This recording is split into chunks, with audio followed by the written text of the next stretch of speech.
Je pense que répondre à cette question peut d'abord requérir qu'on aille un tout petit peu en arrière pour voir les années 1990, où vraiment nous avons eu une sorte de renaissance du droit international pénal, du droit humanitaire international, avec les tribunaux pour l'ex-Yougoslavie et les tribunaux pour le Rwanda, où on a vu que la Convention sur le génocide a été testée sur le terrain par les juristes et les enquêteurs. Et donc, je pense que pendant cette période, les juridictions internationales ont beaucoup expérimenté, en fait, les enquêtes sur le génocide, sur les crimes contre l'humanité, sur les crimes de guerre. C'était pas facile au début. Il y a eu beaucoup de démarches chaotiques, si je peux l'appeler comme ça. Il y a eu beaucoup d'apprentissage sur le terrain, mais à la fin, il y a toute une expérience qui a été développée. Cette expérience est aujourd'hui au service de tout le monde, y compris des instances nationales, pour ne pas seulement dire des juridictions nationales. Donc ça, c'est un premier rapport des juridictions pénales internationales aux instances nationales. Les instances internationales peuvent inciter les juridictions nationales à faire des enquêtes. La réponse, à mon avis, est la suivante. Pendant longtemps, sur le plan national, si on ne fait rien, il n'y avait pas d'alternative. Le fait maintenant que nous ayons eu ces tribunaux ad hoc et ensuite les tribunaux mixtes et maintenant la Cour pénale internationale, nous avons une sorte de figure qui montre qu'il n'y a plus de vide. Bon, bien entendu, on le sait, la Cour pénale internationale, pour ne m'en tenir qu'à celle-là, elle est subsidiaire, mais au moins les juridictions nationales, elles savent que si elles ne font rien, il y a quelqu'un derrière. Et de ce point de vue, donc, pour moi, les instances internationales constituent une sorte d'aiguillon. Donc, pour dire, faites quelque chose. Si vous ne faites pas quelque chose, nous, on peut faire quelque chose. Rien que par leur existence, donc, c'est une sorte d'incitation forte pour les instances nationales à agir.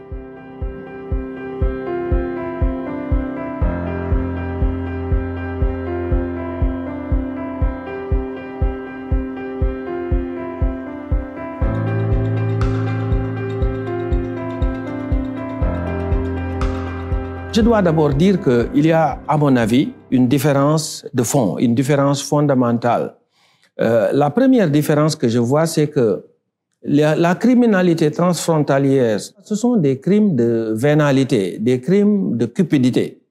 Ce sont des gens c'est la recherche du gain qui conduit à ces crimes-là. Alors que les crimes de droit international sont souvent des crimes de haine, des crimes d'intolérance, que ça soit politique, religieuse, ethnique, etc. Donc, du point de vue de la conception, on peut voir la différence entre les deux. Bon, c'est un peu plus nuancé maintenant pour le terrorisme, parce que le terrorisme poursuit des buts politiques. Parfois, ces mêmes buts politiques peuvent aussi être poursuivis dans les crimes de droit international. Mais même s'il y a cette différence, ce qu'il faut remarquer, c'est que parfois, on peut être très souvent dans des situations de confusion. Parce que ces crimes de cupidité, c'est des crimes opportunistes. Donc, étant des crimes opportunistes, les crimes de droit international, c'est-à-dire la guerre, peut être très favorable au trafic de personnes et aux autres trafics. Et parfois, ces trafiquants, en fait, ils peuvent même provoquer, ou ils peuvent même susciter cela. Ils peuvent créer cette situation de chaos.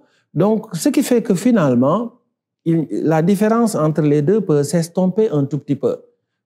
L'opportunisme de tous ces criminels-là dans un climat de guerre, on le sait.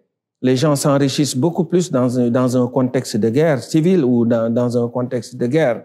Donc, ça m'amène un tout petit peu à nuancer la différence. Bon, bien entendu, s'il s'agit maintenant de faire des enquêtes ou de faire des poursuites, les juridictions internationales ont cette limitation. C'est les crimes de droit international qui sont généralement là-bas, et surtout les activistes des droits humains ont souvent posé la question de savoir s'il ne fallait pas élargir un tout petit peu le champ de compétences des juridictions internationales. C'est un débat en cours. Vous avez entendu lors de notre séminaire que beaucoup de responsables de la CPI ont évoqué le problème de moyens et d'autres problèmes qui font que peut-être d'un point de vue pratique, même si l'ambition peut être d'élargir la compétence à ces autres crimes, est-ce que les moyens, les ressources humaines seront toujours là pour embrasser de façon aussi large? Ça, c'est une question qu'on peut se poser, mais au moins la réponse, à mon avis, la bonne réponse, c'est que les juridictions nationales n'ont pas cette limitation au niveau de la compétence. Vous l'avez aussi entendu et on l'a expérimenté dans beaucoup de pays. Même s'il y a une spécialisation, par exemple, avec un parquet qui s'occupe des crimes de droit international, c'est le même parquet qui s'occupe aussi, par exemple, des questions de terrorisme, comme en France ou ailleurs. Bon, ce qui fait que, en fait, finalement, cette différenciation-là, bon, écoute, ne devrait pas constituer un obstacle à la lutte contre l'impunité. Nous avons même eu droit à un exposé. Quelqu'un nous a expliqué que pour l'Union africaine, dans le projet de cour qu'elle veut établir, elle ne se limite pas aux crimes de droit international, les crimes principaux que nous connaissons, que sont les génocides, les crimes contre l'humanité et les crimes de guerre. Il y a toute une liste d'autres crimes, y compris même parfois certaines formes de corruption ou bien de renversement du gouvernement de façon illégitime. Tout cela fait partie. Mais là aussi, le défi, c'est le défi de l'efficacité après. Parce qu'on a l'habitude de dire que qui trop embrasse, mal étreint.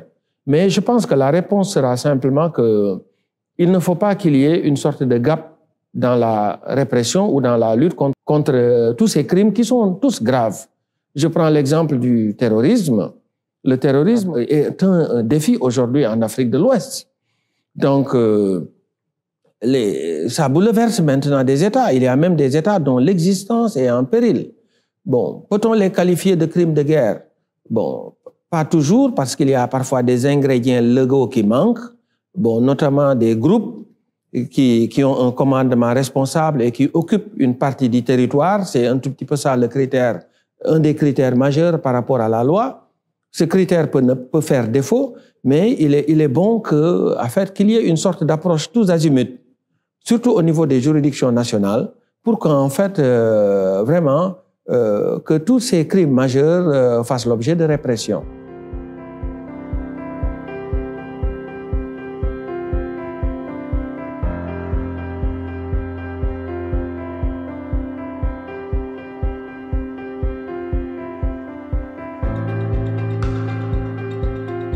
Je pense que s'il y a une conclusion que tout le monde a partagée à la faveur des discussions de ces 2 jours, c'est que chaque institution a sa place.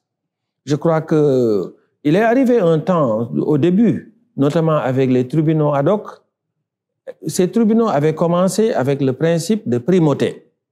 C'est-à-dire, ils allaient demander aux États d'abdiquer leurs compétences en leur faveur. Mais même ces tribunaux, où dans leur statut, il était écrit que c'est eux qui avaient la responsabilité principale. Ces tribunaux, à la fin, ont inventé des mécanismes pour chercher des juridictions nationales pour prendre les dossiers. Parce que on est tous d'accord aujourd'hui que les juridictions internationales font un travail extrêmement important, mais ce travail ne peut concerner qu'un nombre très limité de dossiers. Et parfois, ce sont des crimes de masse qui sont commis par aussi beaucoup de gens. Donc, les juridictions internationales devront se contenter des figures de proue, des grandes figures symboliques. Et pour faire vraiment de la justice et pour réduire ce qu'on a souvent appelé le gap de l'impunité, il y a de la place et beaucoup de place pour les juridictions nationales. Bon, maintenant, les instances nationales régionales qui sont intermédiaires, au Sénégal, ça a été un peu expérimenté avec l'affaire Habré. Je vous ai parlé également même de la volonté de l'Union africaine de jouer son rôle. Et je pense que ces 3 instances devront parfaitement pouvoir créer les synergies nécessaires parce qu'il y a beaucoup de choses à faire.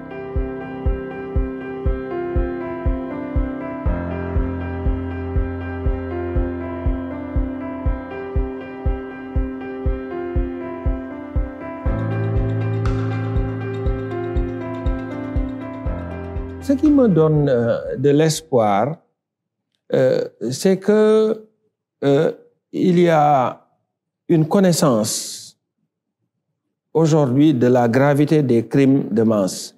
En fait, la justification politique n'est plus permise pour faire des crimes de masse, pour tuer des gens au nom de l'idéologie.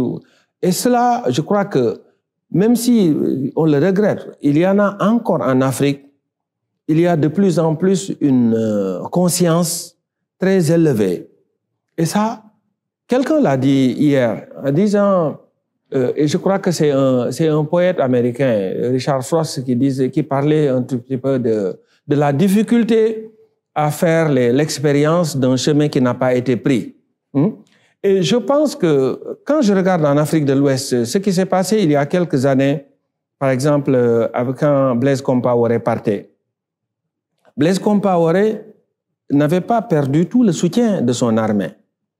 Moi, je fais partie de ceux qui croient que s'il n'y avait pas eu le cas Gbagbo, peut-être on aurait pu avoir un bain de sang avant qu'il ne parte.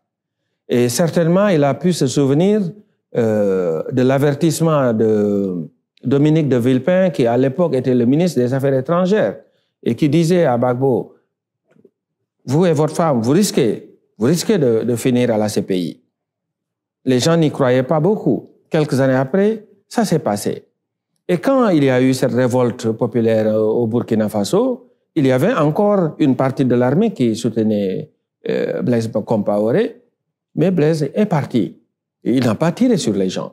Je pense que déjà, on peut y voir un signe très encourageant qu'il y a une conscience. Bon, bien entendu, il ne faut pas qu'on baisse la garde, parce que quelque part ailleurs, la prévention a toujours un pas de retard.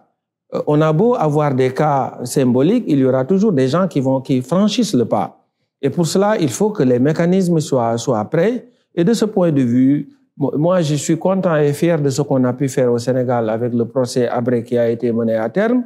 Il faut maintenant qu'on capitalise sur cette expérience pour pouvoir la continuer. Et c'est ça qui me donne de l'espoir.